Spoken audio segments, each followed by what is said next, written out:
have to forgive me.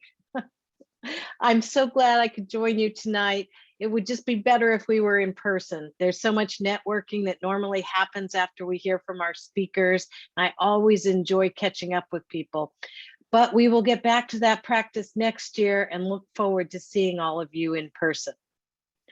I've had the great pleasure of watching our Real Estate Institute grow from an idea into the thriving program that it is now, benefiting so many students. I remember the days of informational meetings at the Adobe Lodge, talking with our stakeholders to see if a program like this would even be feasible. We soon realized it wasn't a question of feasibility. Instead, it was a question of how fast could we get it started. I know that you'll hear more about the Institute throughout our program tonight, but I want to touch on a few things that I'm particularly proud of. As part of the first steps in launching the Real Estate Institute at SCU, a minor was created.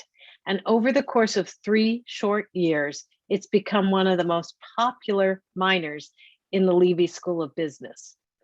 And not only that, the population of the minor is almost 50% female students. As you all know, that's not reflective of the real estate industry, but it is reflective of our goals for this program. I am also immensely proud of the Real Estate Student Association and their work over the past year. While these students would have been well within expectations to focus on school and their own personal academic careers during this pandemic year, they surprised us. They not only kept the Real Estate Association active, but provided 4 times as much in terms of opportunities for their peers. They took advantage of this virtual world and brought more speakers to the club than any year since its inception. They hosted a successful virtual career fair, ensured that our upperclassmen had access to LEED certification and Argus training, and they took the time to ensure that next year's club would be in the hands of well-trained and passionate students after they graduated. I hope they're as proud of themselves as we are of them. Before I hand things over to Connor Whitten and Dan Whelan, co-presidents of the Real Estate Association, I want to thank both the Levy School of Business and our School of Law for their collaboration towards success with the Real Estate Institute. Also want to thank the Institute's incredibly supportive advisory board. Your hands-on approach to growing this program is truly appreciated. Thank you for all that you do.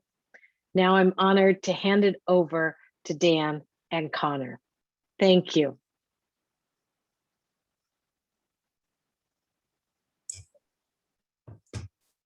Thank you, President Kloppenberg, for that introduction. And thank you to all of you for joining us at our 4th annual Santa Clara University Real Estate Symposium.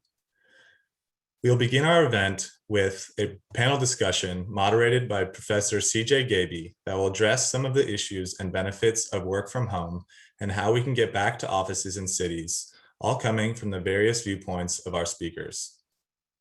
Following that, we will have a presentation by Brian Berthold of Cushman & Wakefield, who will review the responses from the survey we sent out and compare that to the research at Cushman & Wakefield to give us some insights into the post-COVID office world. Lastly, we will conclude the event with a fireside chat with William McMorrow, Chairman and CEO of multi-billion-dollar international real estate investment company, Kennedy Wilson, for a discussion on some of his experiences building Kennedy Wilson and where we might be going post-COVID. As President Kloppenberg mentioned, I've had the honor of being the co-president of the SCU Real Estate Association for the past 2 years, and I've watched the program grow from its inception in 2016 to becoming one of the most active student groups on campus. Our SCU Real Estate Association is a student-run organization that over the years has grown to have over 250 active student members, a number that tops many of the major universities in the area. Through our real estate minor classes and association events, our students are poised and ready to become contributing members of real estate firms around the country. We've also grown our marketing channels and have a very active LinkedIn page where we post industry news, student and alumni highlights, and much more. If you have not done so, please connect with us on our LinkedIn page shown on screen here to keep up to date on our program. Lastly, before I turn it over to Connor, I would also like to congratulate the SCU women's soccer team for winning the NCAA National Championship last night. Go Broncos. Great. Thank you, Dan. And I want to second that message again with congratulations on that sensational performance last night, and welcome you all. And thank you for joining tonight. The Real Estate Association at Santa Clara places a pretty strong emphasis on designing and facilitating events that help train and develop our students, such as the LEED certification workshop, our mentorship program, interview prep and resume review workshops, and our career fair.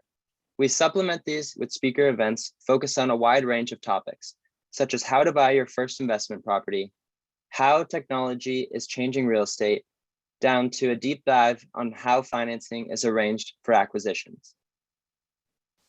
The speakers for our events range from recent graduates of our program to senior executives, many of which we're fortunate enough to have on our advisory board. Although we've been confined to these virtual boxes, we've done our best to make the most of it. And my fellow students and I have been incredibly fortunate to be the recipients of such abundant generosity from those who support us and take time to teach us. Many of you are here on the call tonight, and we want to extend our utmost appreciation. With that, I will pass it back to Dan Whelan to introduce the first section of tonight's event.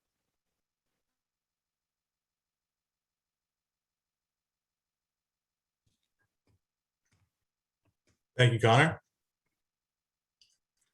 Now we'll begin our panel discussion moderated by CJ Gaby, Assistant Professor in Santa Clara University's Department of Environmental Studies and Sciences.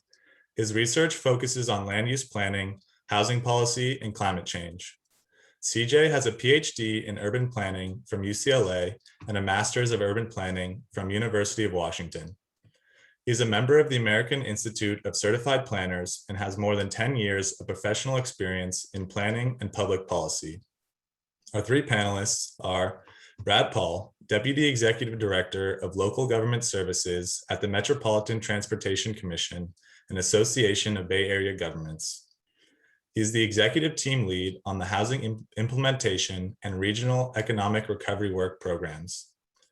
He has over 30 years experience helping private and public entities address the economic, social, and political problems challenging cities and neighborhoods.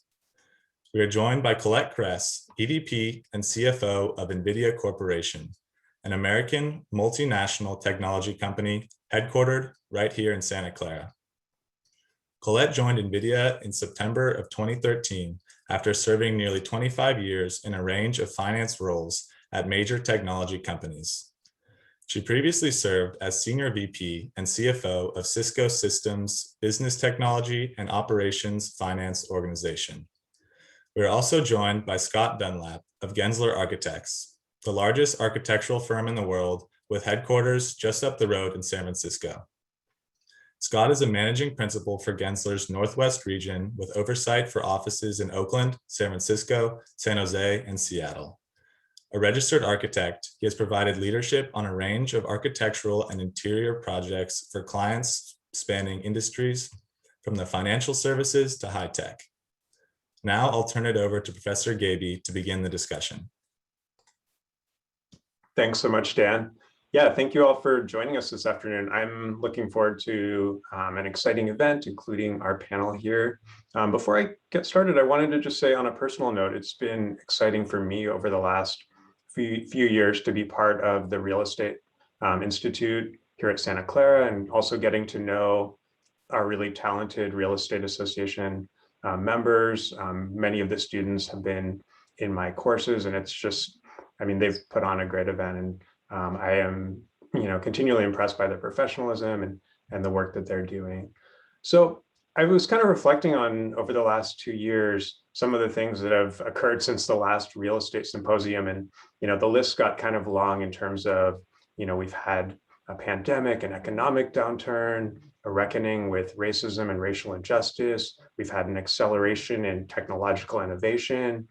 Many of us are spending much more time at home. And so I think this panel is the perfect mix of folks to think about big questions about the future of our built environment, the future of our cities, and how we're going to live in them. So we have some prepared questions, and then we're going to have a few questions from students as well.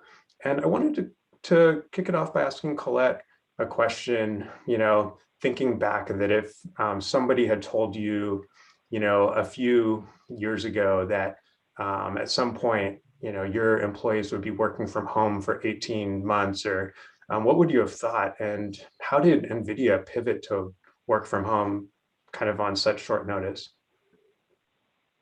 Yeah, so thanks for the question and thanks for having me here. Couldn't be more pleased to be back here at Santa Clara University. So it was an interesting time.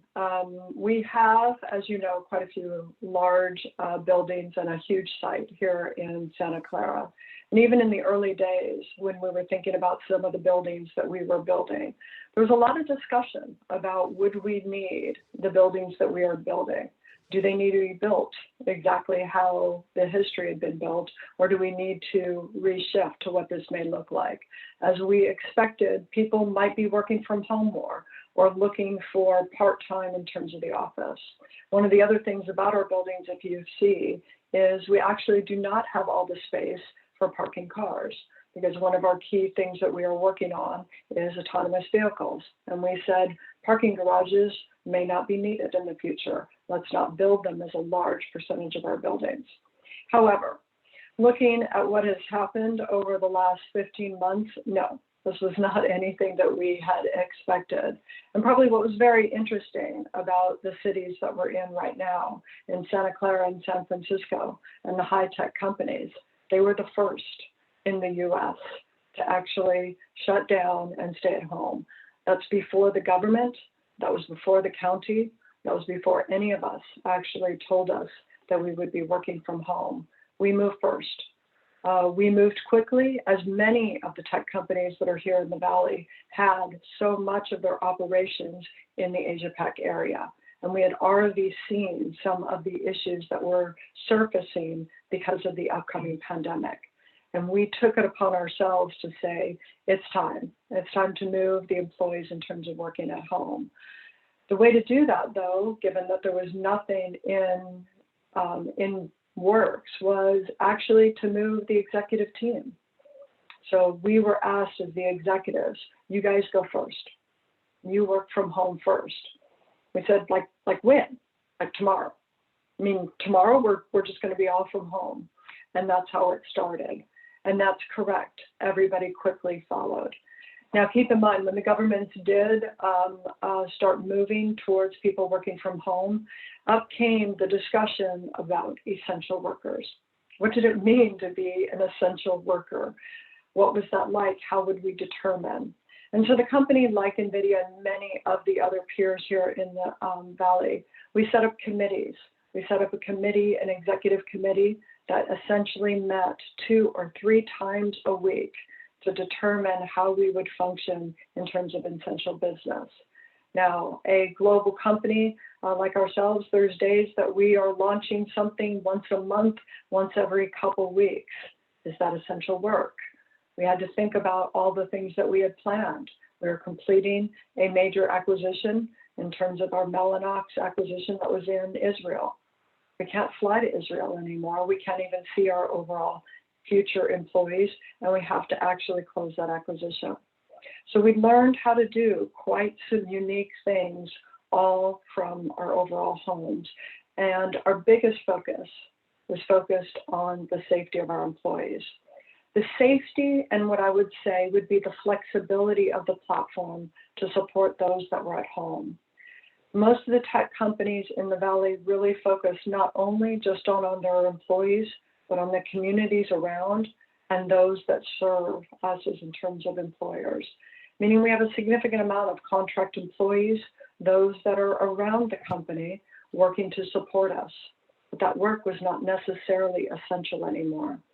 Folks that actually managed our buildings, folks that kept our buildings clean, folks that served our overall cafes and food, our security, all of these were essentially contract workers.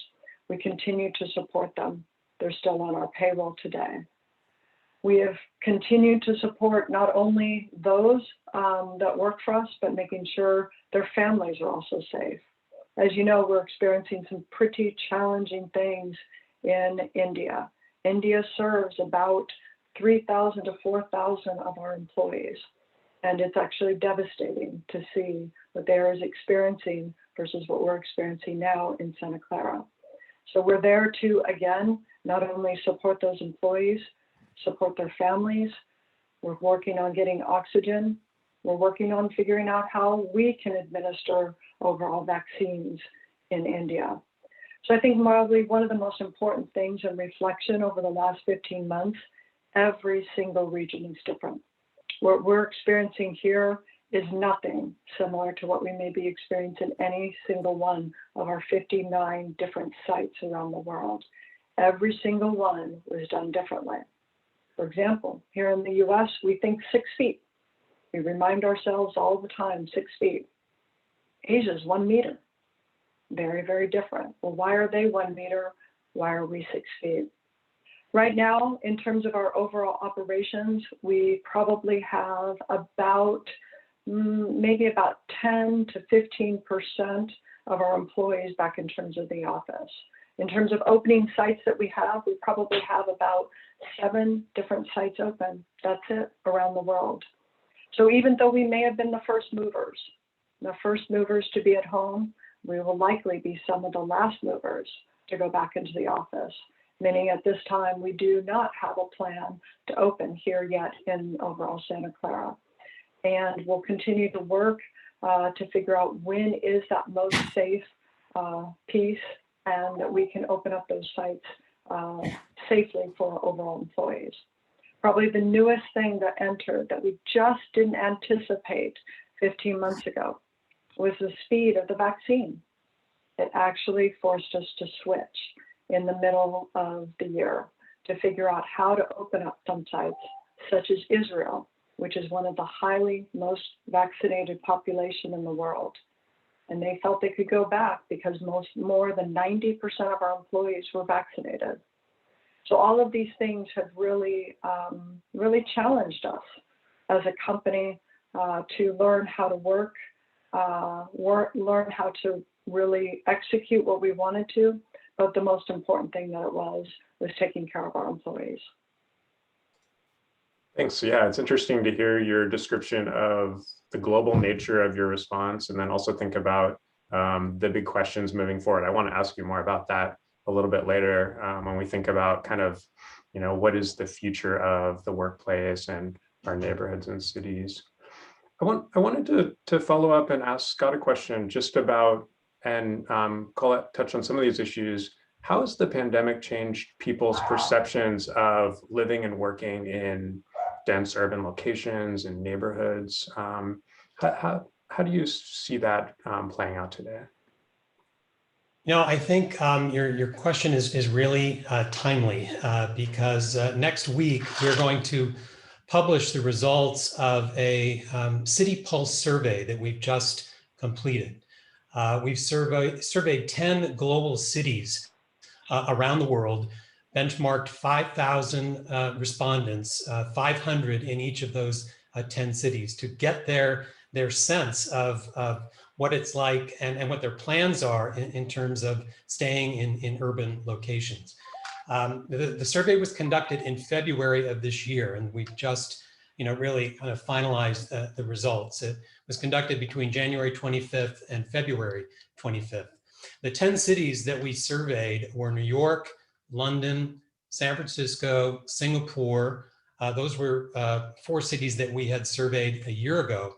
And then we added Atlanta, Austin, Denver, Paris, Mexico City, and Shanghai. And interestingly enough, Shanghai was a bit of an outlier in terms of the results, given where they are in the current stage of the pandemic. But here's the headline from the research to your question, CJ. 28% of the residents that we surveyed across all 10 cities are likely to move out of their city soon. And if you have the ability to work remotely, that figure rises beyond that. Millennials are making up the largest demographic of remote workers because they are working remotely now, and they're the ones that are thinking of moving to other cities. So the message that there is some urban satisfaction or dissatisfaction, afoot here. The other interesting point is that regardless of the size of a city, people overwhelmingly want to move to a less populated area. So to smaller cities or to suburbs or to rural locations. In San Francisco, for example, 58% of the people that responded to the survey are more likely to want to relocate to a smaller, less populated location. So there's some really interesting data that's coming back. It will be available to anyone that would like to visit our website and download it. But there's definitely a change afoot in terms of how people are feeling about their neighborhoods and their cities. Some of the lowest responses that we got were really from Paris and from London, who were on their second or third lockdown. So it definitely correlates to what's going on with the virus and how people are feeling about living in cities. That's really interesting. I definitely would love to read that survey when it's out. Do you have a sense whether drivers include housing costs or access to recreational amenities or other factors? What are some of the things that are influencing these decisions? Yeah, there are really 5 statistical drivers that I think make or break a city. 3 of them that really support staying in a city, and 2 that tend to drive people away. The drivers that really support people's interest in staying in cities has to do with neighborhood design. Is the neighborhood beautiful? Is it authentic? Is it clean and safe? The other positive driver is employment, and not just job availability, but the ability for career advancement. And then the third sort of driver is multimodal transportation. The expectation is that great cities have great transit systems that include micromobility. So scooters and e-bikes are readily available to the population. The 2 negative drivers are what we call big city problems. Cities being too big or too crowded or too noisy, or a city that is losing the perception, or people are perceiving that the city is losing its cultural heritage. And then the second negative driver is, to your point, affordability. The people that are living paycheck to paycheck, people who fear that their neighborhoods are becoming unaffordable. That kind of thing generates anxiety, and that tends to be what is behind people's response. I also think that there's something called pandemic fatigue that is also driving people rethinking their lifestyle and their life choices. That's great. Thanks for elaborating on that. I think relatedly, I wanted to ask Brad a little bit about these anecdotes about an exodus of people moving from the Bay Area, to some of Scott's data in terms of moving to places that might have lower housing costs or different neighborhood characteristics. From MTC's perspective, what do you see is happening, and are there data points that you're collecting, or what is kind of the trend from your perspective on this? Sure, that's a good question. And we're looking at this not just from the region, the 9 Bay areas, but what we call the mega region, which is the Sacramento area and the San Joaquin area. And what we're hearing, you've all seen the headlines every week, it seems. Everybody's leaving the Bay Area. People are going to Austin, Texas, or Colorado, or Florida. And it turns out that the data, when we look at it, is more about, as Scott was saying, is people moving to the next ring out. So millennials are moving from San Francisco and Silicon Valley to the East Bay and the North Bay because they like a single family home. They like a yard. Their kids are getting ready to go to school. Some people are moving to Sacramento. Some are moving to Fresno, to the Sierra foothills, and to Tahoe, which we've all been reading about. So although a lot of them are moving out of San Francisco, they're not all moving to Texas. Most of them are staying in California. But I think the flip side of that we're looking at is, what are the opportunities? So again, not to pick on San Francisco, but we see that ground floor retail, which was in trouble before the pandemic, is now really hemorrhaging occupants. And so what might happen is you might get people who were driven out of the city in the last 10 years moving back because that space is cheap again. Some of the office space, it's a chance to re-envision the land use and the real estate. So what if instead of an artist having to rent an expensive apartment in one part of town and a cheap studio somewhere else, they could live and work in a retail store where on the ground floor in the front, they could sell their work, whether they're making handmade clothing or art or sculpture. They could work in the middle of the storefront and live in the back. This used to happen a lot in San Francisco and Oakland and other cities. And what if some of these office buildings could be converted to housing? If the market's not there for office space, there's a great example that Oz Erickson and his Emerald Fund did on Van Ness Avenue, is the old AAA building, which they took the skin off and created this really nice, very large apartment building. So I think we have to look at the opportunities as well as the challenges that this presents going forward. And on the transportation side, we've seen this as sort of a living lab for us. We've been talking for years now about going to all electronic tolling on all the bridges across the Bay Area. Our plan was to do it over a period of 2 to 5 years. We're doing it right now. We had to because we couldn't have people in the toll booths. It was too dangerous. So we compressed into 1 year what we were planning to do over 5 years. Same thing with active transportation. What about at the street level? How do you create complete streets where it's a fun place to be if you're a family with kids? It's a great place to ride your bike. It feels safe. There's lots of community activity going on. You design the streets to slow traffic and make it more amenable to pedestrians. That's all been accelerated by what we've been seeing happening in places like San Francisco and Oakland, San Jose, and smaller cities and towns. That's really interesting. I mean, I think especially these shifts in transportation are, I'm very interested in it. Colette mentioned parking, you're mentioning tolling.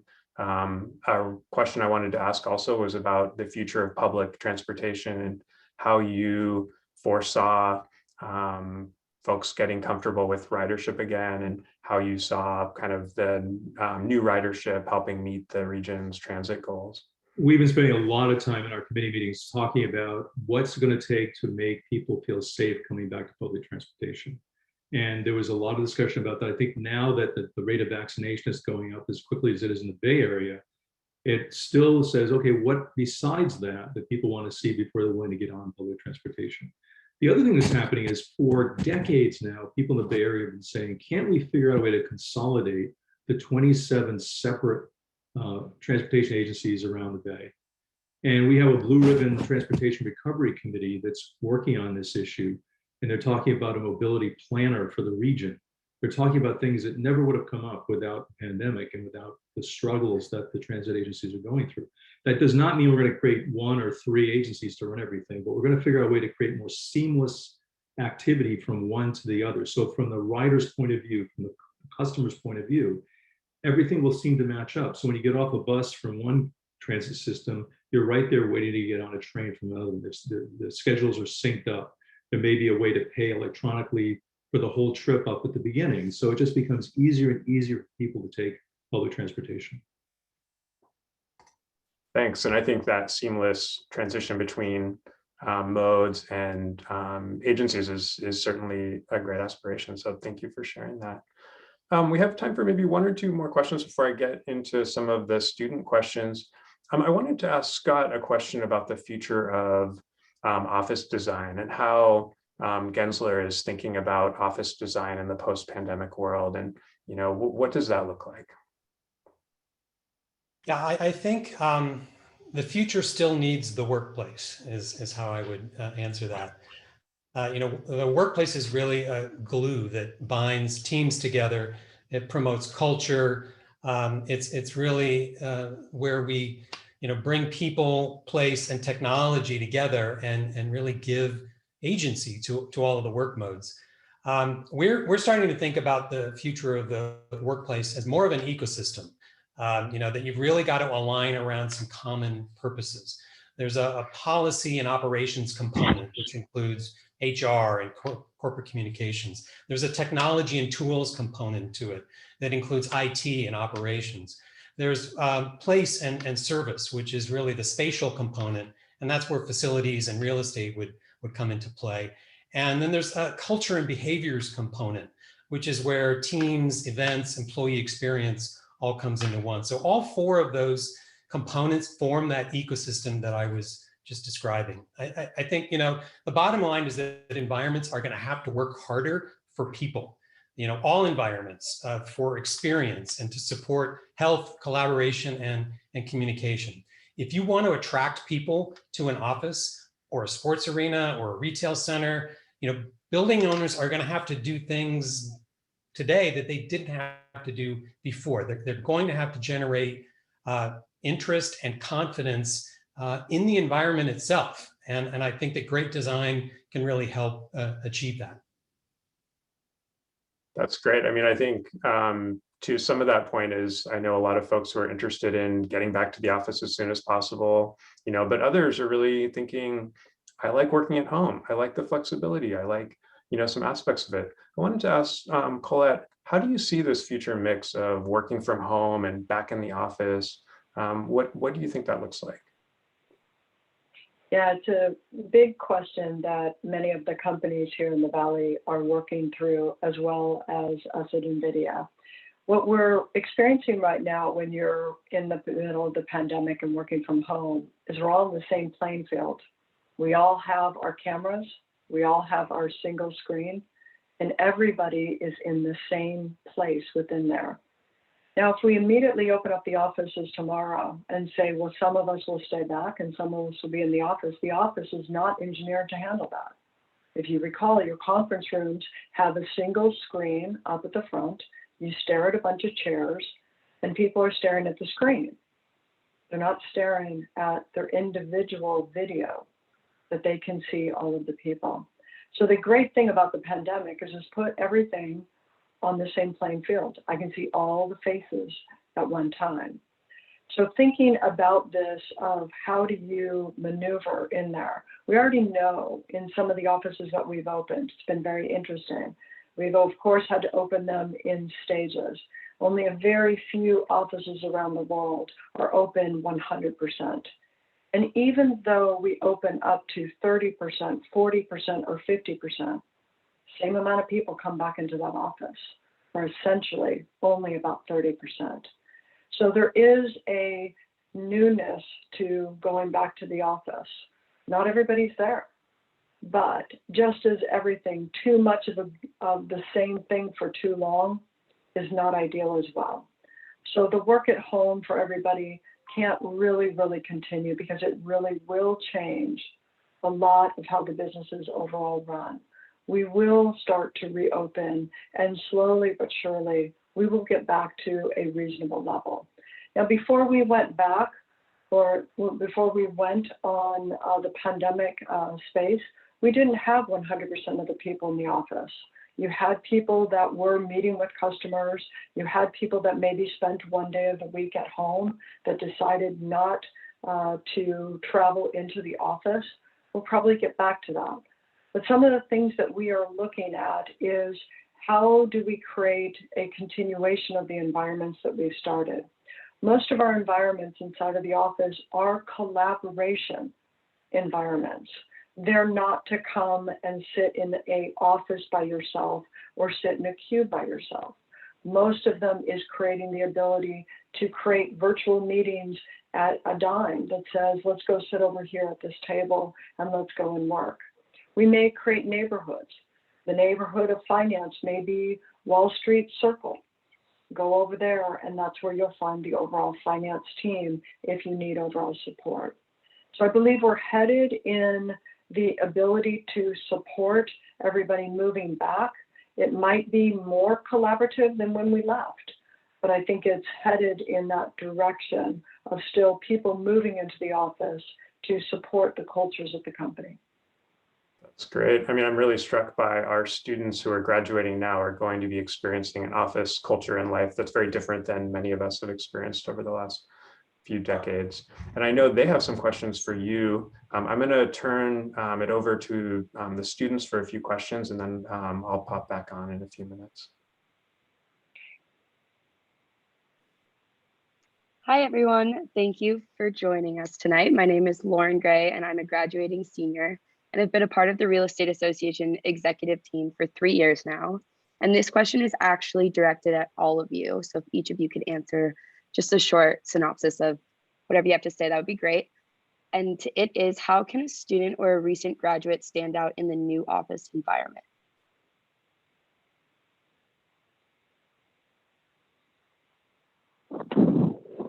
Whoever wants to tackle it first, maybe we can go Colette, Brad, and then Scott. That would be great. Sure. Let me start. We're already experiencing our newest class of interns that have started at the company. Yep, they're still starting in what we call the work from home environment, and we've enabled them with all the utensils that they need to assist in terms of in this environment. Probably the most important thing that we tell folks is really working in terms of a volunteer mode. How can you help? So number one thing that you can do is to say, how do you help out the team? And probably the best thing, the advice that I can get in terms of starting on those new jobs is working in a volunteer mode, working faster than anybody expected you to do it, and coming back with just a little extra adder onto that request so that you can meet all the things that we know that you will do, which is you are way faster than any of us and our work and what we do. Your experience, your knowledge in a modernized world is absolutely what we've hired each and every single one of you to do.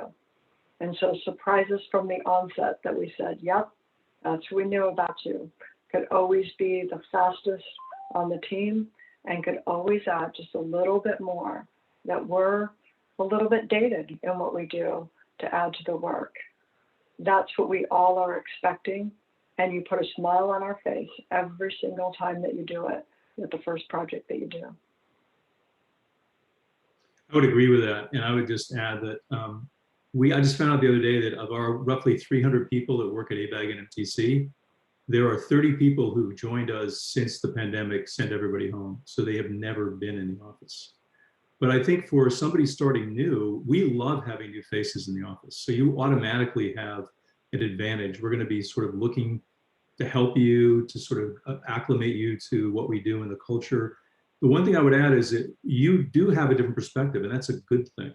So when you're in a meeting, if we're telling you, here, this is what we're going to do, don't feel shy about saying, have you thought about this? You're not saying don't do that. You're just saying, have you thought about doing it this way? Because in an office where people are open to those kinds of new ideas, that will be really valued. And that's the thing I would add. Yeah, I think, I would underscore what Brad and Colette just said. I think that we're ultimately looking for leadership, in all of our employees. It's not about the amount of experience that you have, but it's your curiosity, your willingness to jump in, to really be part of problem solving, not sitting back, but actually leaning in and being part of the solution. Young professionals that demonstrate that kind of leadership, are generally very successful in our organization. And we look for those characteristics. It's not something that they teach in traditional architecture school to the extent that, I wish they would. I would imagine there's more of it in your program at Santa Clara. Great, thank you all so much for responding. As a graduating senior, those are definitely some great answers. I will now pass it over to Regina for our next question. Hello, everyone. My name is Regina Housen, and I am a finance major and real estate minor, and I am the vice president of the SU Real Estate Association. And my question for you all tonight is, what piece of advice would you wish you had received when you were my age or just an undergraduate in college? I'll start this time. The one piece of advice I was sort of given it, and then I started giving it to other people, is that when you're both an undergraduate or a graduate student, or you're just starting out, if there's something you're passionate about, volunteer. I was initially interested in historic preservation. There were no jobs in San Francisco. People told me I didn't have any experience. I went to Heritage, the local preservation group, and worked for a year and got to know everybody. I also got the inside scoop on when jobs opened up early. And I got hired at the National Trust for Historic Preservation, where they told me the reason they hired me is because of my experience. It was all volunteer experience at that point, but it was experience that counted. So I think whenever you have an opportunity, especially in the areas you're very passionate about, and real estate is one of those for me, is figure out ways you can volunteer with community groups or with professional organizations to help them solve problems and move forward. Yeah, I think what I would say is know yourself, know who you are, know your strengths, and put your energy there. I found that, understanding early in my career what I was good at and what other people were better at really helped me channel my energy. And I think I grew faster, both personally and professionally as a result. Not trying to be something that I wasn't, but really doubling down on the skills that I had, the talents that I brought that others couldn't. And I think if you focus on your strengths and build on those, you'll go faster, farther, and I think you'll be happier in the end. Well, let me see if I can round out some great advice that they did give. If I actually went back in time, I think there was a huge focus on going through a process or staying at a job for a certain amount of period of time or checking the boxes on certain roles so that you could be well-rounded. And stepping back, I would actually look at that and say, it's not true. It's really just about following your passion, and you will end up doing good or doing great work on things that you're passionate about and do well. It doesn't mean that you have to follow any specific rule of a route to what you want to do. Many times they said you need to do a rotation. You need to learn how to do X, Y, and Z. And I paused and I said, but I'm not passionate about that. And so it is up to you to define your own route. And no one needs to tell you to do it any other way. There's so many opportunities that you will engage in over life that you have the ability to switch and move to whatever you feel like doing it. Never be boxed in because someone told you to stay there. You know yourself, go and serve the route that you want to do. That was very powerful. Thank you for the insight. Now off to CJ. Thank you. Great. Well, I will take some of that advice myself too. I wanted to thank the panelists. I think this has been just a wonderful discussion about some of the future uncertainties and opportunities related to real estate at the building and neighborhood and regional and global scales. And I think this has been some really good advice to people at any stage in their career about how they can make a bigger impact in the real estate industry. So with that, I guess I'll pass it over to the students to introduce the next portions of tonight's event. And thanks again, everybody. We really appreciate it. Thank you. Great. Thank you, Scott, CJ, Colette, and Brad for taking the time to join us. Now I'd like to introduce our second speaker to the stage, Brian Berthold, and offer a reminder to the audience that you can submit questions for Brian through the Q&A function here on Zoom, and we'll try and get to those at the end of this section. And with that, I will pass it over to Brian. Thank you very much, Connor. Can you hear me? Can you see the presentation? Yes, we can. Awesome. Brian Berthold, I'm the global lead of workplace experience at Cushman & Wakefield. And I'm excited to be here tonight. I love what this discussion has been focused on, and it's a lot of what I'll be talking about. But it kind of instilled in me, I took a turn last year to actually focus all on the human experience in the work environment. And I guess I'm serving that route I want to pursue. So it's a lot of fun. I'm an architect by training, and I've worked with many clients, mostly in the financial industry. But now I'm in this global role, and I'm just having fun understanding human behavior and what we're all going through. So what I was going to do today is talk a little bit about what have we been going through with the pandemic and looking at it from the perspective of our workforce, but what's happened over the last year. I conduct a diagnostic survey called Experience per Square Foot at Cushman, where we can go in and actually diagnose the experience, figure out what's driving it. And our company decided to pivot from what was typically measuring office space experiences to actually focusing on the working at home last year. So it's been fascinating. So I'll give you some insights to what we learned. And then I had a lot of fun. Thank you for those that took part in our survey pre-conference, but I'll share with you the results. And there's some interesting insights when you start contrasting the students that took the survey versus the workforce. And then from my perspective, what's next? If you want to return to the office, if you want to get back to a set of normalcy, what do I think needs to be fixed before we make that attempt? So let's focus a little bit on the impact across the globe. First off, we all know the market's been disrupted, and what I'm seeing most from most companies and concern is around the experience of people. Like how do we get people back? How do we make sure this is going to be effective? What does the new tomorrow look like? And when I think of experience, I think through three lenses: the effectiveness of what we're trying to do, how efficient we are at it, and are we keeping people engaged? I love all the stuff that's in the press. So when you look at effectiveness, I see lots of questions out there being tossed around. Is remote work here to stay? Are we going back? How did things change? And then I pivot and see, oh, wow, a lot of people claim to have answers. I've got returning to the office CEO guidelines, and here's what it will take, how to reduce the footprint.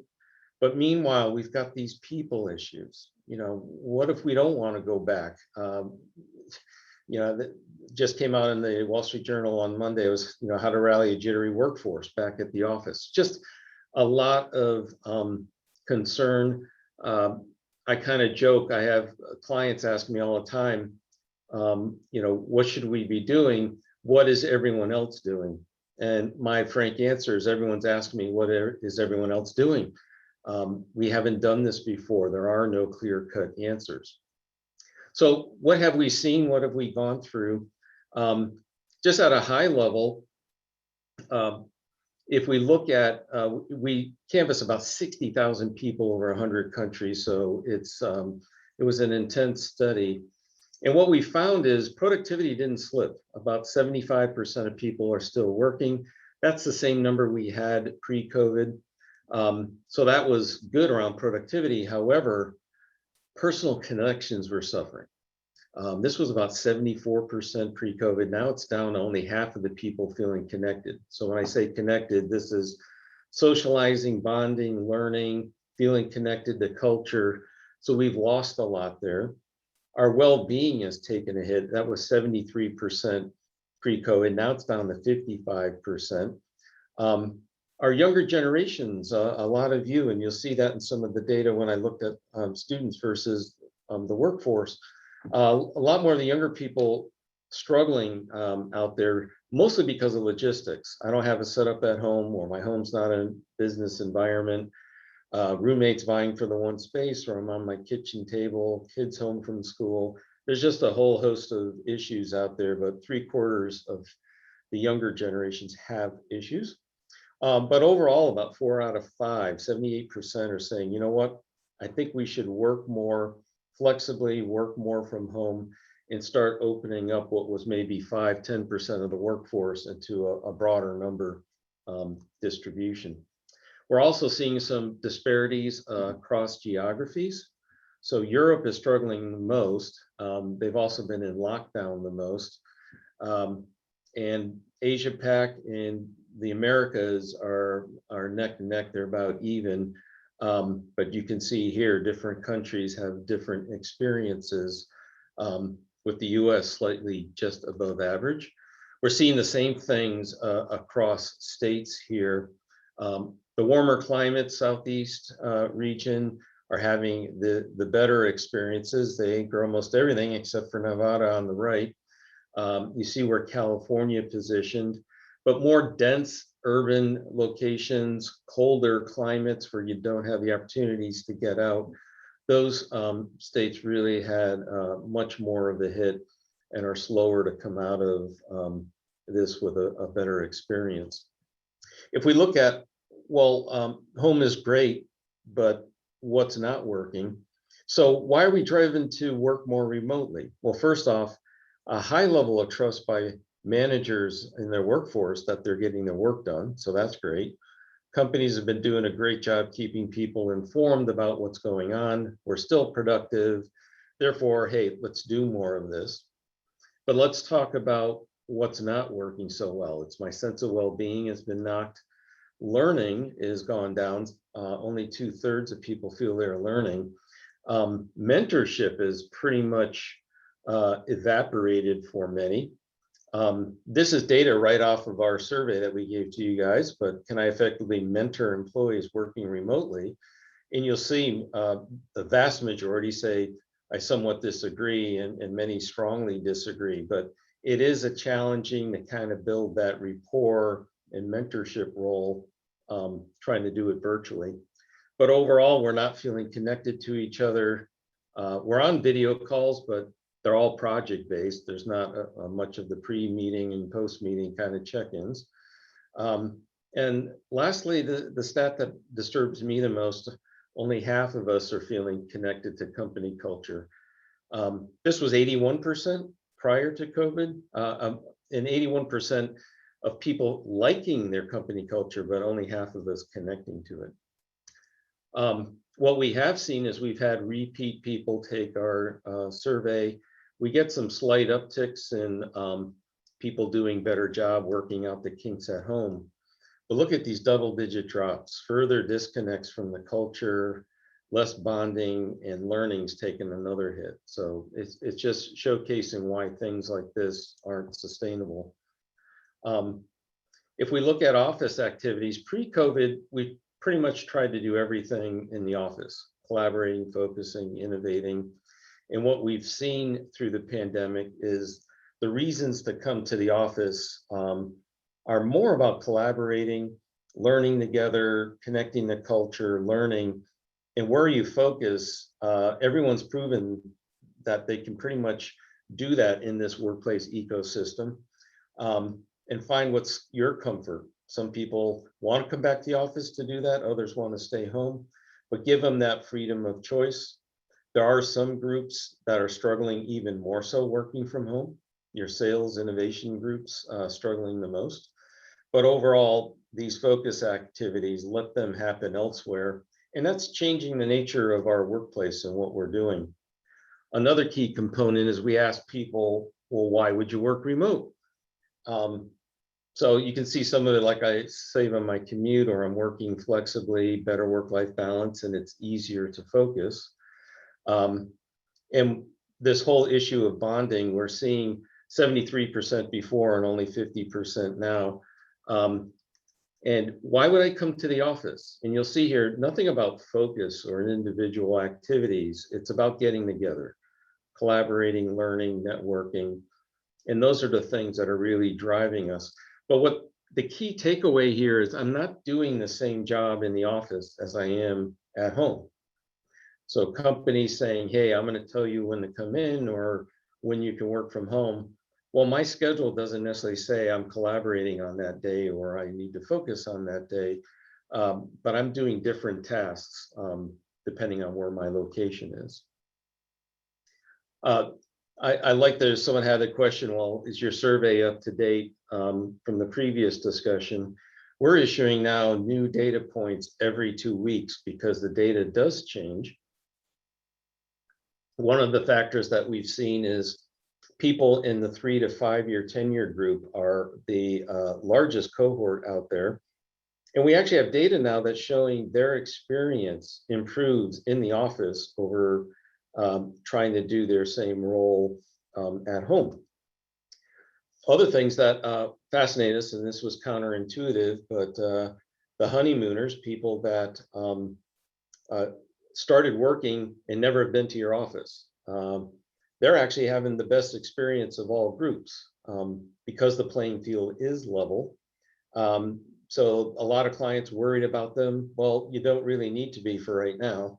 They're not bonding or connecting the culture, but for the most part, they're having a good overall experience. The other thing we're seeing, as I mentioned, control and scheduling people. If you let them come and go as they please and give them flexibility, their scores are up at 74%, having a great experience. The minute you try to clamp down and tell them when to come, it drops to 45%. So choice really matters. Even if the choice is to come to the office or to stay at home, companies that try to force you to stay at home or come to the office, both of those score worse across all our dimensions, whether it's experience, culture, engagement, work-life balance. So it's really something to take home. That's kind of the overview of everything that we're seeing out there. But I was fascinated by some of the data of what we got from you guys. First off, we had 124 responses. So that was awesome. And it's about a 50-50 split. And you can see 59 students and everybody else is out there working in various levels. And starting to pare back some of this. So we asked people, hey, where were you working before? And where do you want to work going forward? For people out in the workforce, predominantly in the office every day. And now you see in the blue bar, a little bit ebbing back that, hey, maybe 3 to 4 days a week or 1 to 3 times a month. I was kind of shocked to see nobody in this cohort wanted to stay working remotely at all going forward. If I look at the student population, a lot of people who were working remotely or studying remotely who want to ease back and actually move more towards working in the office. So the other than the outlier under never, the bar graphs actually start to mirror each other. This is a really interesting point. As I point out, learning is suffering. So maybe that carries over into the school environment, but we asked separately the workforce people how their experiences, and our overall average across 60,000 people is about an 80.4. And you're seeing 73.5 for the people out in the workforce here, but the student numbers down at 56.6. We don't see scores that low. And it's really got me intrigued, something I want to start studying more to understand what's going on. The lowest scores there, the 50.5 is for bonding with each other, 46.2 on renew, and this is staying energized throughout your day. So some really dramatic concerns here and differences between the student body and the people out in the workforce. We also asked, hey, how comfortable would you be taking public transportation? And how about working in a downtown urban environment? So I did find the students much more comfortable and open to taking the transportation and working downtown. A little more apprehension on the workforce as that data is spread out. We asked if you were able to work remote, would you actually be willing to live further away? So for the workforce, almost 2/3 said yes. For students, 3/4 are saying I'd actually work further away. So think about this now. So the majority of you say, yeah, I would live further away. But we asked then, if you're are you making any career sacrifices if you're opting to work remotely? So you're further away. And this is off of the students taking job opportunities. And wow, significantly harder dominates with slightly harder next. Not many saying, hey, it would be at all easier. We also asked if it's going to delay your career progression. And wow, another overwhelming sentiment that, yeah, I could take advantage of working remotely and live far away, but it's not necessarily going to help me in my career path in trying to integrate into the company. We said productivity's been maintained. So if you look, your scores actually match that. So a lot in the neutral, that hasn't really changed much. So it's pretty much ebbs and flows, but it evens out. But if you asked people how many hours are you working a week, good grief, significantly more, slightly more, really dominating here. Not anybody really saying significantly less. So I don't think this is a qualitative response that productivity has been maintained. I actually think it's harder for us to be as productive. We're just working more hours. The last couple pieces we asked, hey, what are the most important factors of what you'd consider in deciding to accept the job offer? So the obvious is salary, but some interesting ones here, that company culture, number 2. So think about that. That's number 2, but only half of people in this remote working feel connected to it.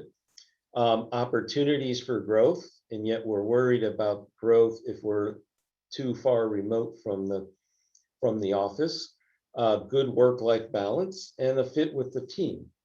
Now, if we look, we also asked, what would you not consider? What would be least important? No one really interested in the overall brand, familiarity with the brand, that doesn't really matter.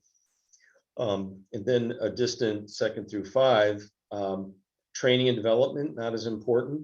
But I thought this interesting, working flexibly, vacation time, flexible hours weren't necessarily factors. Everybody enjoys it. We've seen more flexibility during the pandemic, but surprised to see that it's not really a factor coming into this.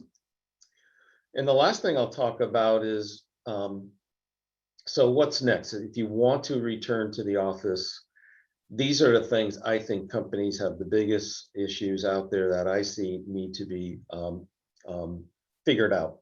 First off, as I said, culture is big, and we're not really good at bringing people together and maintaining a culture in a distributed fashion. And maybe that's more, I love the question of, hey, come in, you're faster than us, you're quicker. I also think the people coming out of school can maintain a culture much more easily virtually because you grew up that way. I didn't. Everything was in person at first, so help us figure out how to do that. The office experience is huge. I've been to many offices here and there.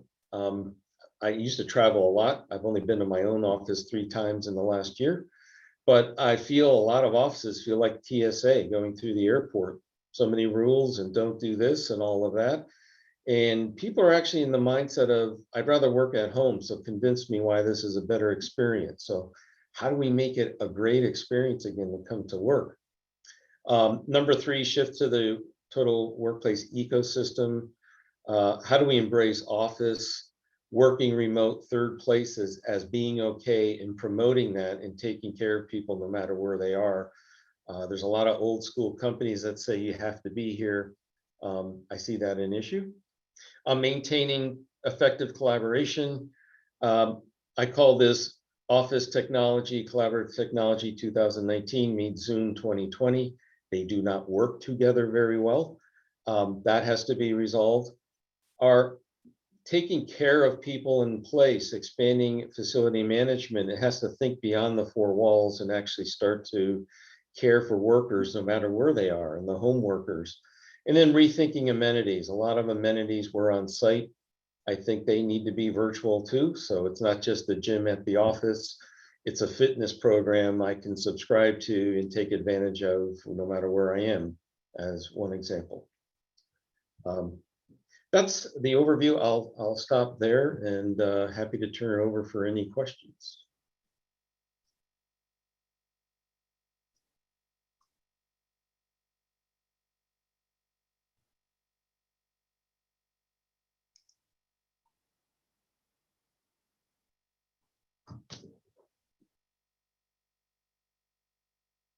Were there any questions in the chat? Hey, Brian, looks like we got a question from Joey. He said, do you expect an increase in square footage per employee when people return to the office?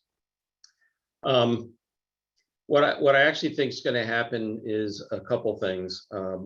First off, I think we're going to relax the density question. So for our clients, it was trying to get down to about 175 square feet per person.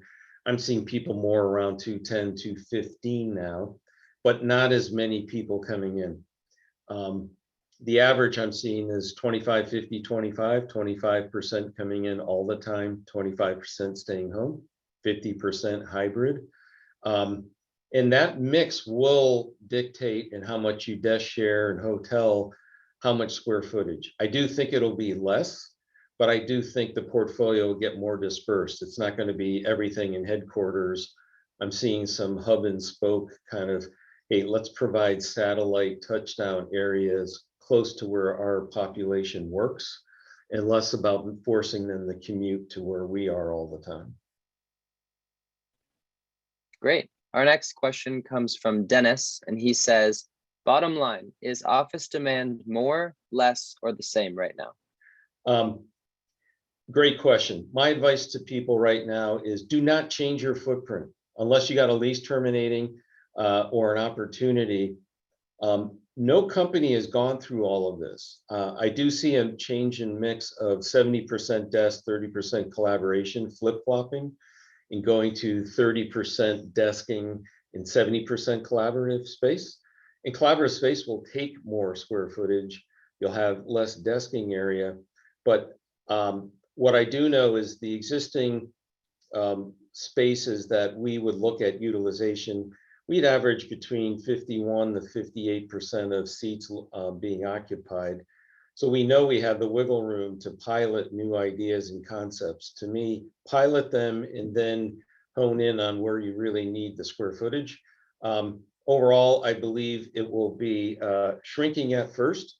And then ultimately, as the economy improves, comes out of it, the growth factor will then, I think we forecasted about 2025, 24, 25 is when we see portfolios everywhere starting to increase again. So there's going to be a lot of optimizing in the meantime.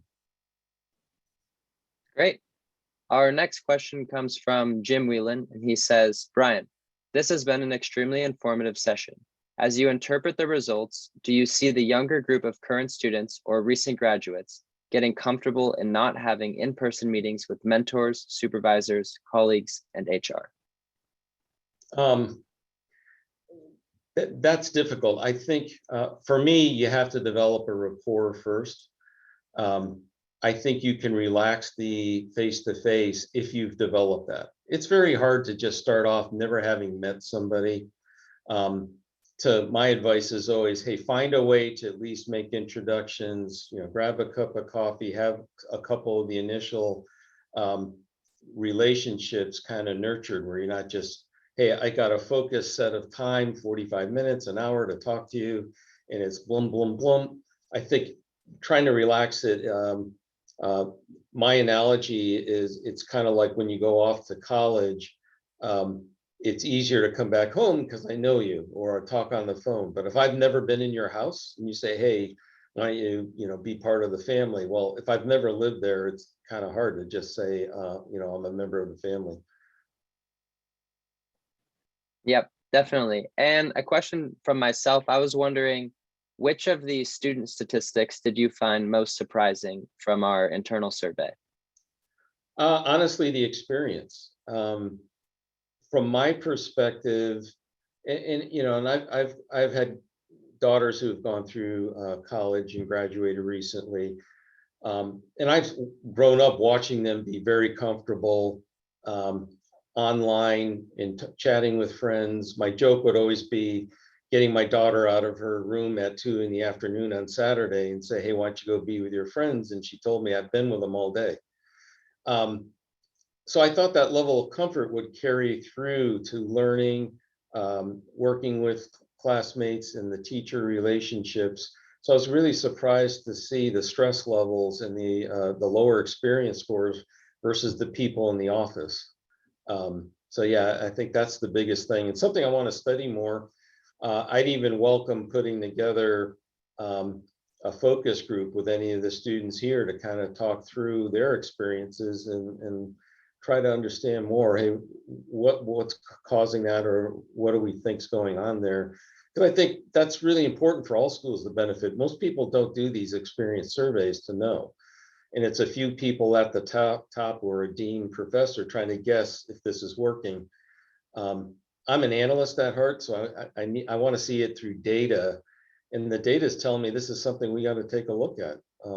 we're seeing it with young kids not learning as much in the elementary schools and struggling in high school and such. But yeah, that's an offer I throw out there if anyone's interested.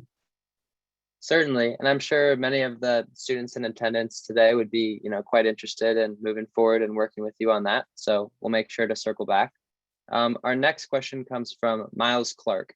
He says, do you think shared workspaces will be a desirable alternative for many companies who are apprehensive to pack all their employees back in the office?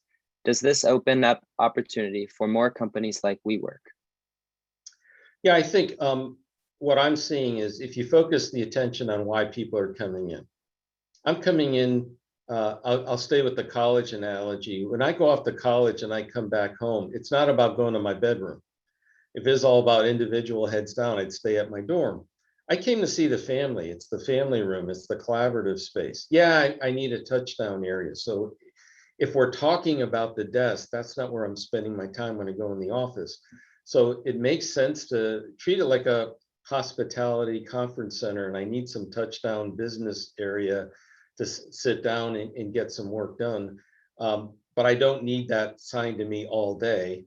And I think as we're all vaccinated and get more comfortable about our health and safety, people will be much more relaxed about that. But I'm coming in to be with my teammates and innovate something or learn or what have you as a group.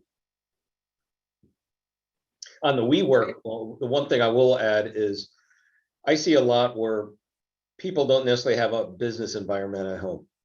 Could be the kids are at home, other roommates, whatever. I once literally had a meeting with somebody and it was like, sorry, my roommate's got a beer pong game going on. It's like, and they would actually rather have a co-working space nearby because they don't want to trudge in 45 minutes. This was somebody in LA. It's like, it's going to take me 45 minutes to get to the office. I'd rather just have a co-working spot I can hunk. That's a business environment and I can get more done. So I do think that is something that will be alive and well. Great. We have time for a couple more questions here. The next one comes from Baron Cannon, and they state, you suggested that employees would respond positively to increased flexibility of working from home versus the office. But given that people appeared to like working from home or work for unique reasons, wouldn't another appropriate conclusion be that workspaces need to be able to appeal to both forms of preferred work environments? For example, collaborative or individual purposes? Yeah, I'd say people will respond positively to flexibility. That doesn't mean flexibility to work at home. It's just having that convenience of it's my choice, and picking the tasks and the things that you have to do, and choosing to do it when I need to do it is where the appeal comes on that flexibility. What I was driving at is I'm watching companies, I'm scheduling you, Connor, for Monday, Wednesday, Brian, your Tuesday, Thursday. And we've got some interesting stats that if everyone worked from home 2 days a week and nobody knew when others were coming in, you have a less than 30% chance of seeing the person you went in to see. So teams have to be planful in how they want to come back. But I do think the appeal and flexibility is about that, being able to use both, but having the office environment, something that's a great experience to come back into.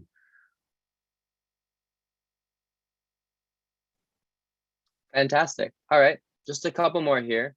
John Pringle would like to ask, do you know if cost of living adjustments have been made in Silicon Valley companies for employees opting to work remotely, for example, in Boise, Idaho versus San Jose?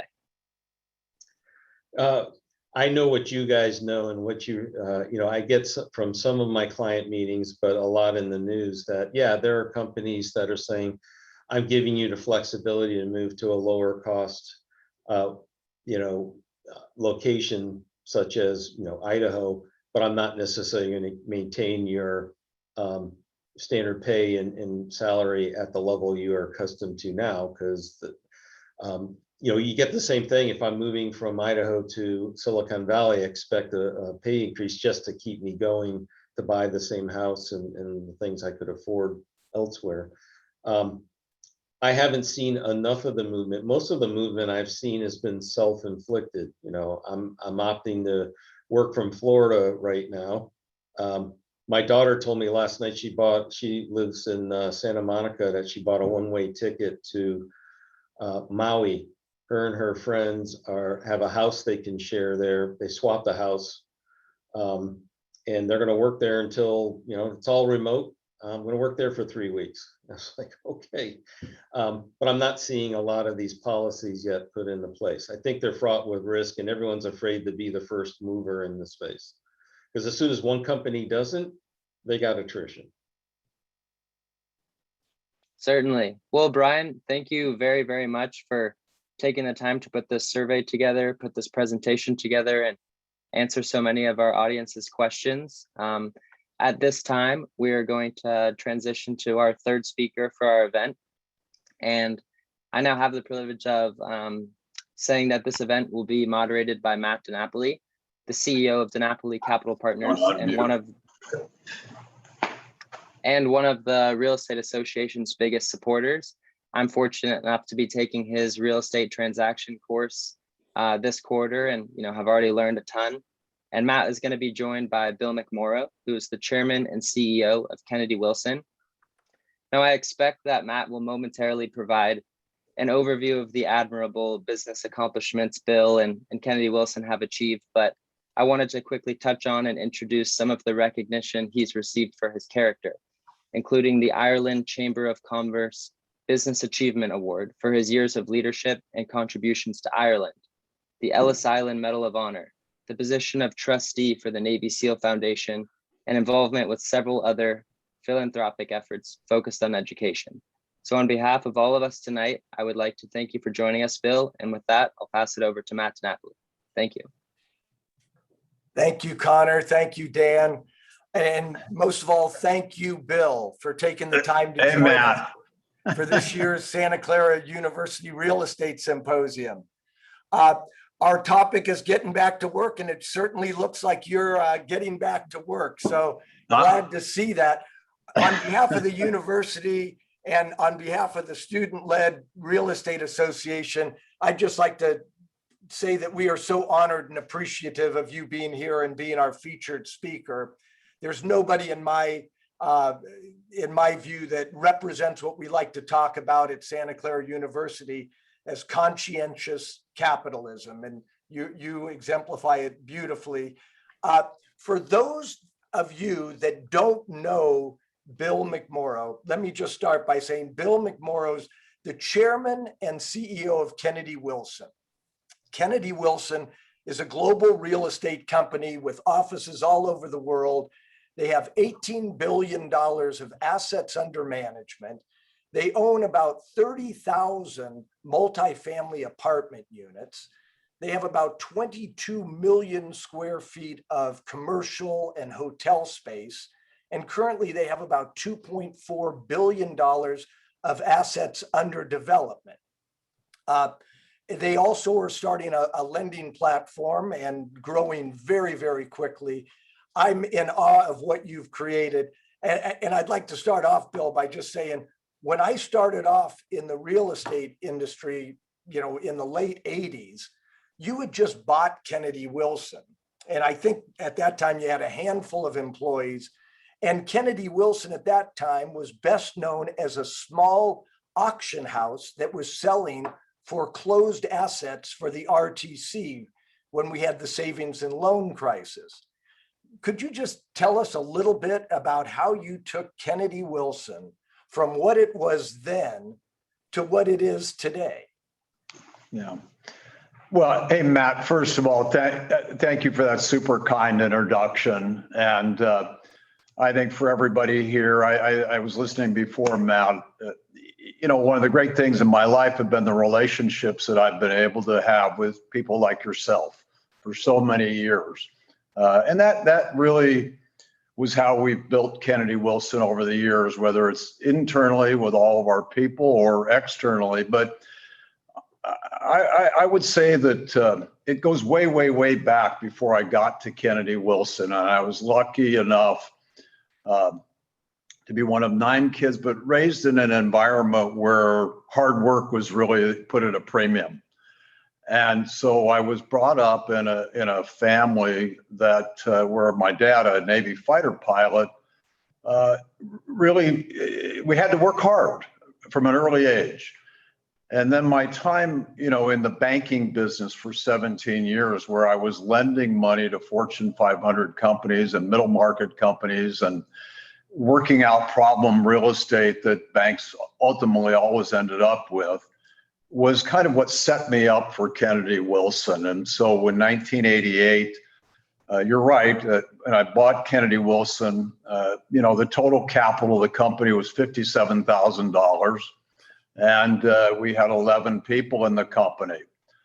And, Matt, you know this, I've learned over the years that life and experience, there's so much luck involved, but it's the randomness of life and the experiences that happen to you. And then, of course, it's the team of people that you have around you that allow you to have whatever success we've had. So I think it's, an awful lot of luck. And then for me, it's just been this extraordinary group of people that I've had around me, supporting me over all these years.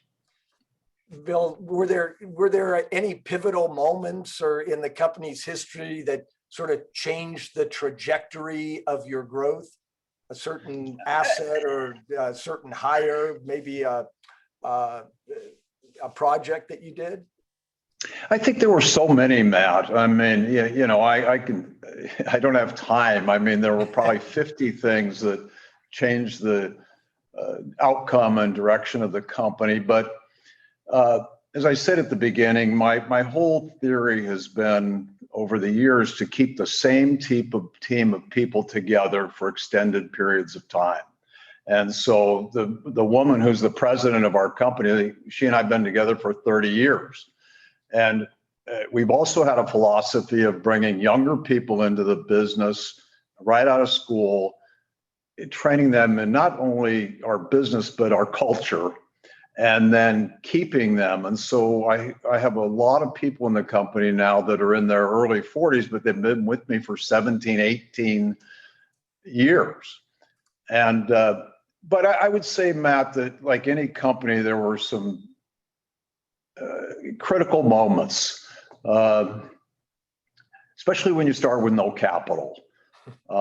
I had the second day after I bought the company, I had the very, very good luck with 11 people the whole idea with Kennedy Wilson was to have a service platform that was a fee generating platform married to a principaling business. And that's why the auction house together with the principaling business made sense.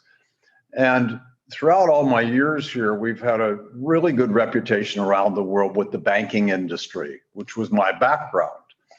And so the good fortune thing that happened for us was that we went into a recession in 1990, right after I bought the company. And that allowed us to expand the auction business with the Resolution Trust Corporation. And it allowed us to buy distressed assets that, they weren't distressed, they were just over leveraged. And then I would say the first really, really big lucky break was in 1994 when I went to Japan. I really didn't go on an airplane until I was 18 years old, growing up in a family like I did. And so I went to Japan in 1994, ostensibly to get an auction approved down in Orange County for a Japanese developer. And I had to go meet their bank. But while I was over there, I'd gone 6,500 miles. I decided to go meet other banks. And I came to see that the lending that the Japanese banks were doing at that point in time didn't make a lot of sense to me. And so I remember yesterday, I called up Mary and I said, we're going to open an office in Tokyo. And she said, you're crazy, right? And I said, no, we're going to open an office here. And so that office that we opened in 1994, in 2002, we became the first US real estate company to ever go public in Japan. And so that company went on to the Tokyo Stock Exchange. And so I would say that The Great Recession of 2008 and 9 was a period of great growth for us, but not only in the United States, but in Europe. And against a lot of advice from other real estate people, we went to Ireland and the United Kingdom in 2010. And the second meeting I had, never been to Ireland before, but the second meeting I had there, one of the bankers said, I have an idea for you. We'd like to sell you a real estate asset management company. And to make the story short, I said yes at the meeting. We bought that company, and that set us on a path where we had a really great, we're the largest commercial property owner now in Ireland, and we own, a lot of property there. And we created another public company in Ireland, actually in the United Kingdom. In 2014, we did the second largest IPO in the history of the London Stock Exchange. And so it was the creation of these three public vehicles. We're on the New York Stock Exchange here, the Tokyo Stock Exchange, and the London Stock Exchange. But at the root of it all had to do with the team, because no one person, Matt, can ever accomplish the things that we've accomplished here. So I would say those were the kind of the big decisions that were made. Any Bill, any favorite deals that you're working on, or any transactions that you're passionate about that you'd like to share with us? Well, I think, Matt, last March when the pandemic came upon us, I remember like yesterday, Matt, March 13th, Regina Finnegan, who runs our HR here, told me we were going to close the office. And I just said, what are you talking about? We're closing the office. And so she convinced me. And so we went remote on March 16th of that following week. And I got everybody in the company on a call on March 17th. And I never save any paperwork, but I saved my notes from that call. And I said, look, everybody, I've been through 5 serious economic corrections. This one's different because there's human tragedy attached to it. But we have to narrow our focus to 2020. I'm not going to think 1 minute beyond 2020. And I said, we're going to spend the next 45 days making sure that our cash flows are protected. But after that, I said, we're going to go on the offensive, and we're going to start we're looking for new opportunities. And that's how we've always grown the business. And so I wouldn't say there's any one, Matt, and you know better than anybody, every transaction, every deal has its own history, has its own, there's always something that goes wrong at the end, usually. So you just have to be, resilient and adaptable enough that you can get in there and figure it out. But, we've had some really tremendous transactions here in our history. But, I think the most important thing that I always tell everybody is that it's the power of yes. You have to say yes at the beginning of any idea, any conversation that relates to a new transaction. Because I always tell everybody, I reserve the right to say no once I learn more. But if I say no on day one, and in 2011, I was leaving Ireland on a Thursday. And I had bought this company from the Bank of Ireland, but I asked somebody if I could meet the CEO of the bank.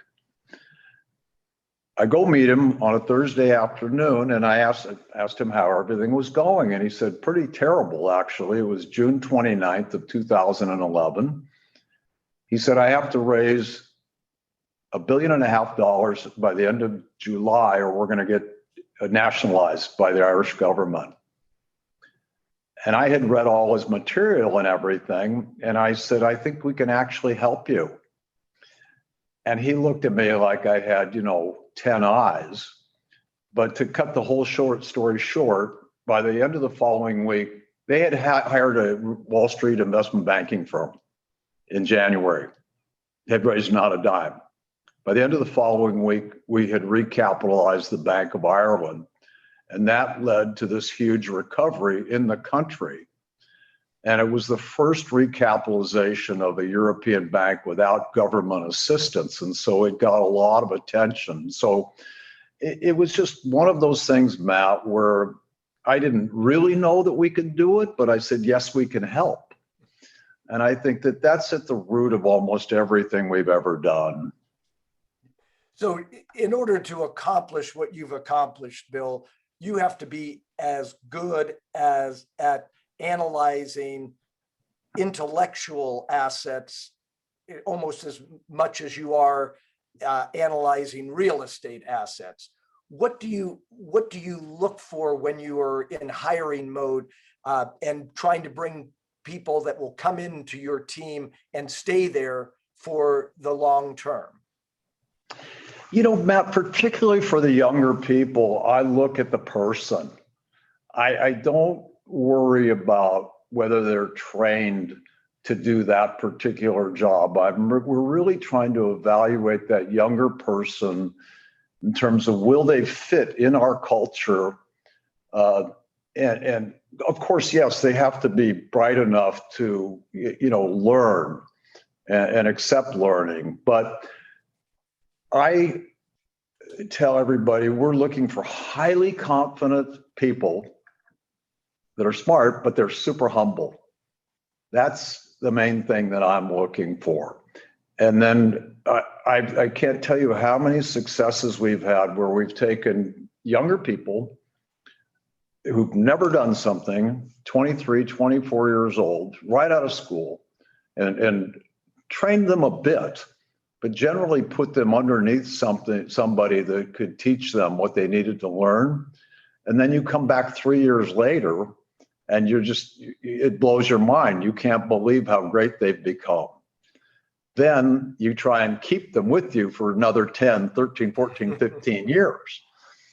And so for us, it's always about the person, not, whether you have the highest grades or the best SAT scores or any of that kind of stuff. Yeah. Like I've said several times now, it's all about the people you put around you, and are they going to be optimistic about their outlook? I know you believe this. I think that it's a very bad thing to hang around negative people. And so I don't do that. Yeah. I only like to hang around people that are optimistic, not in a stupid way, but optimistic about life and where it's going. Well, I'd say that's why I like hanging out with you, Bill. You're very optimistic. Let's change directions here for a minute. A year ago, last March, we learned that COVID-19 was a pandemic and our entire economy was going to get shut down. 1 quarter later, June 2020, gross domestic product, GDP, declined by an annualized rate of 33%. We had almost 20 million people unemployed. And at that time, about 25,000 people a day were contacting COVID. And of those, about 5% were actually dying from COVID. Yeah. If somebody at that moment would have said, Bill, this is going to go on for 1.5 years and we will not be back to normal until September of 2021, what might your prediction for the economy have been at that point in time? And would it have looked anything like what you're seeing in our economy today? Yeah. Well, I think, Matt, every correction you and I've been involved in always revolved around poor bank lending, primarily to the real estate world, but to other parts of the lending environment. And in this particular case, I told everybody the thing that surprised, the bank capital structures are the best I've ever seen them. And they don't seem to have a lot of problems. And as I said earlier, once we had a very high degree of probability that our cash flows were going to be sustained, I think the thing that was so surprising to me in such a good way, we started breaking down our company into smaller groups, but we gave those groups real latitude to make decisions. And what surprised me more than anything was just the unbelievable resiliency of people and how within the right framework, even working remotely, how incredible the communication became. And it forced me even to get more, I would say, granular in the business, you know, to really, I would sit in on these, you know, calls every day like you. And I learned more, even though I'm a pretty hands-on person, I'm not a micromanager, and I learned more about what was going on. So it was this resiliency of humans and their willingness to respect each other and to share best ideas and to communicate with each other. That was what, it frankly, just blew my mind and inspired me, really. As far as the economy goes, I think, like you, the thing that shocked me was what happened to the housing market. I mean, you could go to any community around the United States that wasn't in a major city, and houses were just flying off the rack. And it still surprises me that the housing market could have sustained itself the way it did. And so I don't know if I was surprised about the resiliency of people, but certainly the housing market was a shocker. And the fact that really I haven't seen much distress, Matt. Yeah. That was a big surprise to me. Nor have we. Were you at all surprised about, I mean, we've always been, as real estate guys, we're kind of major cities first, and then we go to secondary cities, tertiary markets, but we always start in the major cities. Were you surprised about what we're seeing still today in cities like San Francisco and New York? Yeah, I mean, I kind of followed your lead, you know, and when we started going to the mountain states and to Seattle and other places, I was born and raised here in Southern California, and even though, as he said, we've got offices in a lot of different places, I was very surprised to see what was happening in our major cities. Whether it was LA or San Francisco or New York. And, you know, I was in Bend, Oregon last week, Matt. And you know, you go to a place like that and you see the quality of life that people enjoy. What had always worried me about California, and I'm a big believer long-term in California, but was the affordability of housing. And when, especially for younger people, you know, Matt and I, we have younger kids going into the workforce. And I said to myself, well, how the heck can they afford to live here? And so that was really what drove us in the direction that you did too, of going to places like Salt Lake City and Denver and Boise, Idaho, and other places. So I think to me, it feels like a long-term trend that younger people, and I would say people above 55, are going to go to smaller towns where there's a better quality of life in their mind, and probably is, and where it's more affordable. Yeah. And so I think that pattern of people moving along with the housing market it surprised me, but confirmed, I think, something both of you and I believe, Yeah. that this is a bit of a long-term trend. We saw a little bit of that in Brian's survey, where if given the choice, quite a few people would choose to be outside of the primary major cities. Yeah. But how quickly do you think this is temporary, that we all go back to work and people flock back to San Francisco and New York, or do you think this is going to take a longer period of time to work through? I think it's a long way back, Matt, is my guess. I mean, we're going to reopen our offices here in early June, but we're going to do Tuesday, Wednesday, Thursday to start. I've told everybody, look, I've learned in this last period of time, if you're a key person and you want to live in a city other than Los Angeles, and you're actually in a city where we have a footprint, like Salt Lake City or like Boise or even suburban Seattle, I said, you're welcome to go. I don't want you working out of your house, but you can move. I think for us, as you well know, I've learned too that having boots on the ground, so to speak, actually helps your business. So I see this as a very much a long-term trend. I think the suburban office business is going to do just fine. But I think I have a big question mark around 70-story buildings and whether people are going to want to go back to that kind of a work environment. Yeah.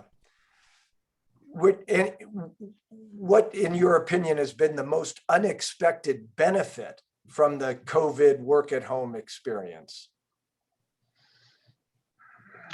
That's a good question. I think it's how much closer it seems to have brought our company, and how people just rose up and accepted the responsibility and the roles that they had to play, and really how good the communication was. And I mean, I'll give you one small example. I'm sure like you, we had to go to virtual leasing here in the United States on all of our, and I'm not a technology person. And so to witness us rolling out virtual leasing in all of our properties in the United States just actually was amazing to me. But we're a good sized apartment owner in Dublin, Ireland, one of the larger apartment owners there. But so the sharing of what we did here, they went to virtual leasing in Ireland, and it was a home run in both places. And so the sharing of ideas with everybody, and I think people, they work differently, but they work just as hard during this last year and a half. And so it was a wonderful surprise, really, to see how everybody collaborated with each other. Yeah. So, Bill, last time I checked, you have about 375 corporate employees, 5,000 operating employees, and now that labor force is getting ready to return to the office. What does that look like for Kennedy Wilson? Where are you in your planning stages, and what do you expect to happen here? Well, I mean, it depends. I mean, in Europe, it's going to be a little slower, I think, but here in the United States, which is opening really now, I told Regina Finnegan, who has been with me now since 1990, I said, I want to make the first week back here fun.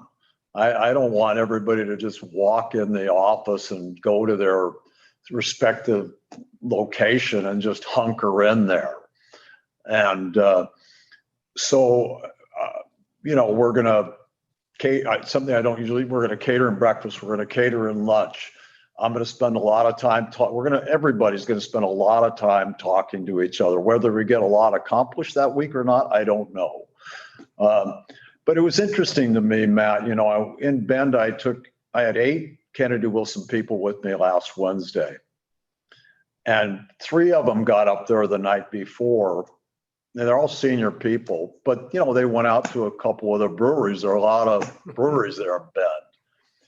And one of our senior guys who's been with me for 18 years, but he's 42, he says, Bill, I forgot how much fun it was, to be with the team.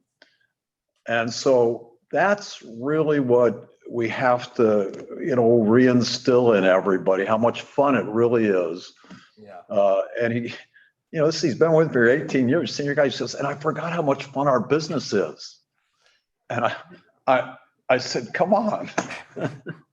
You've created quite an amazing culture at Kennedy Wilson. I have to tell you that everyone we come in contact with is just so fun to be around. Let me just for a second ask you to gaze into your crystal ball. But just so I don't, make you feel like I'm putting you on the spot.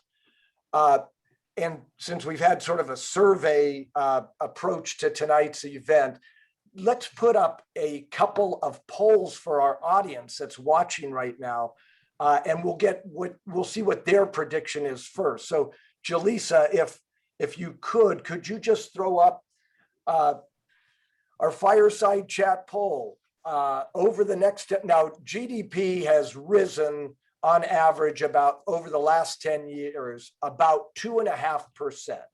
It dropped 33% about a year ago. And so now over the next 12 months, GDP will rise on an annualized level of, and you've got 5 choices. So just throw them up here and let's get some input from our audience here. Thank you for getting that running, Jaleesa. And just to let you know, Matt, we'd like to wrap up after you pose these questions. Very Thanks.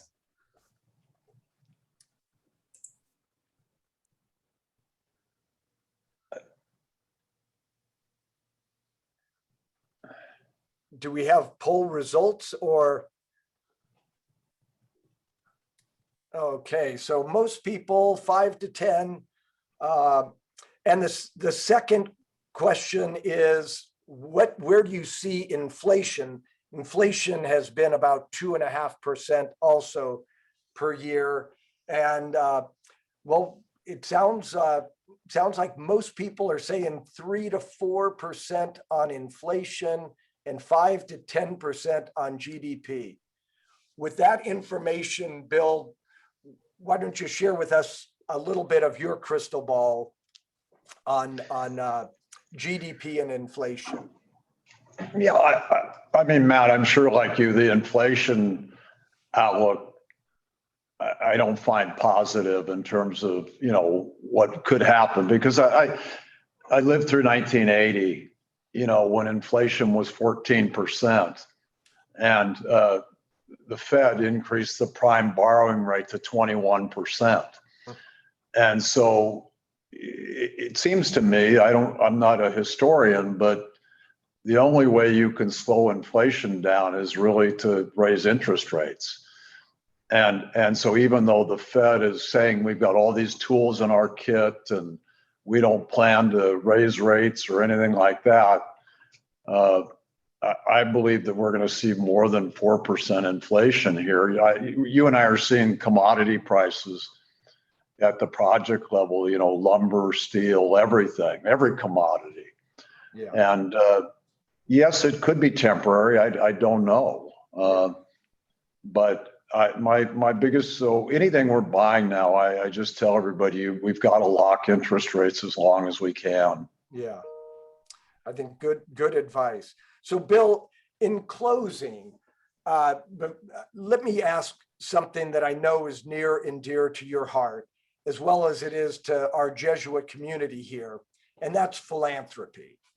And I've known you a long time, and ever since I've known you, You have been an extremely generous giver to great causes, City of Hope, Chrysalis, the Navy SEALs, and you've also been very generous to educational institutions, such as your alma mater, Loyola High School in Los Angeles, a great Jesuit high school, as well as University of Southern California, where you endowed the William J. McMorrow Global Real Estate Program at the Marshall School of Business. What is it about supporting education, and more specifically, real estate education, that gives you the greatest sense of satisfaction? Yeah, a big important part of our culture here, Matt, is I don't know if giving back is the right word, but with every success comes the obligation to give back. And so I have a thing here at the company that anybody who gets involved in any philanthropic, you come to my office, we'll sit down. We have an orphanage that we've built now in Africa because of one of the people here at the company that now has 200 kids in it, with a school, babies, nurses, you name it. But that came from one of the people here at Kennedy Wilson, who that was her passion. I believe that hard work and a great education is what can equalize people. And so I'm very involved in the veterans community, but one of the other things, Matt, that I'm really passionate about is what's called the Neighborhood Academic Initiative at USC. And my wife Leslie and I got involved in this a few years ago, and we have 1,000 kids in that program now. And these are third graders to seniors in high school. And last year we graduated 94, all got accepted to a university. 62 of them got accepted to USC. And those that got accepted to USC go there for free for 4 years, plus scholarships are provided them. And so this is changing families. These are families from South Central LA and from East LA. And so whether it's something like that, but the woman who runs this program is just incredible. And whether it's something like that is a passion of ours and the veterans community, because after all, they're the ones that really keep us safe. And yet I find that it's hard for them to get on a career path once they get out of service to our country. And so, you know, I'm just a huge believer in education, really changing people's lives and families' lives. You know, as far as the real estate education is concerned, I mean, you and I know this is a great profession. It's a great career. And I think the other thing that I'm most proud about is that 50% of our company are women and 50% of our company are men. And we have, and as I said, we have a woman who's the president of our company. And so I think one of the things that we're really, really working hard at here is to make sure that younger people that want to start a career in the real estate business. And so we run an intern program during the summer. And I think this year we had almost 600 applicants for 17 spots. But we are taking young people from, you know, all over and all different backgrounds. And we put them through a real rigorous 6-week program here that we pay them to do. But then for me, I get a chance to see the 4 or 5 that, you know, we want to bring into the company when they graduate. Yeah. And, you know, like I said, it's never for me about, I've never done an interview where I asked somebody what their grades were. It's just not important to me. I figured if you got out of college, you must have gotten okay grades. And I just want to make sure that it's that person that's going to fit with us for the next 20, 25, 30 years. Yeah. Well, we're all better off because of what you're doing with respect to those educational programs. I would be remiss if I let you off or go before I just asked, do you have any advice for our graduating students as they get ready to enter their real estate career? Well, I don't know advice, you know, we always sound like we're pontificating when we do that. I just say get a job, but try and get a job if you can at a company where you think the leadership actually cares about the people. I can tell you Matt DiNapoli cares about the people that work with him. So if you can make your own assessment of what the culture of that company is and end up in a place where you actually think people care about you, and then really work hard, really work hard. Get to the office early when you're back in the office. I don't expect people to stay till 11 o'clock at night, but I'm a morning person. So get in early and work hard. Yeah. And be positive. And that's my only advice. And then don't be impatient with yourself. You can't, it took me a long time, took me and Matt a long time to have any success in our business. And so the idea that, you know, by the time you're 28, you're going to be, you know, running some company, it's probably not reality. And so you've got to be patient with yourself. Don't be so hard on yourself that you're thinking I got to do this or do that. Just be patient with yourself. Well, Bill, that is fantastic advice. I want to just thank you from the bottom of my heart for spending time with us. I think the Student Association has done a fabulous job putting this together, and I thank them. And with that, I want to turn it back over to Dan and Connor for some concluding comments. Matt, thank you. All right, Bill, thank you. Thank you, Mr. DiNapoli, and thank you, Mr. McMorrow, for your time. And thank you to all of our speakers for creating a wonderful event with lots of valuable insights. And before we leave, I would also like to thank our partner for this event, the Housing Industry Foundation, for helping us facilitate donations to the Emergency Housing Fund that offers a lifeline to those in the Greater Bay Area community who are facing the possibility of homelessness due to unforeseen and temporary financial setbacks. We ask if you are able to consider donating through the link here to assist those less fortunate in our community during these difficult times. Lastly, thank you all for joining us. And if you'd like to get involved with or connected to any of our talented students, please reach out to our email listed here on the screen. I hope to see you all at the symposium in person next year. Thank you, and go Broncos.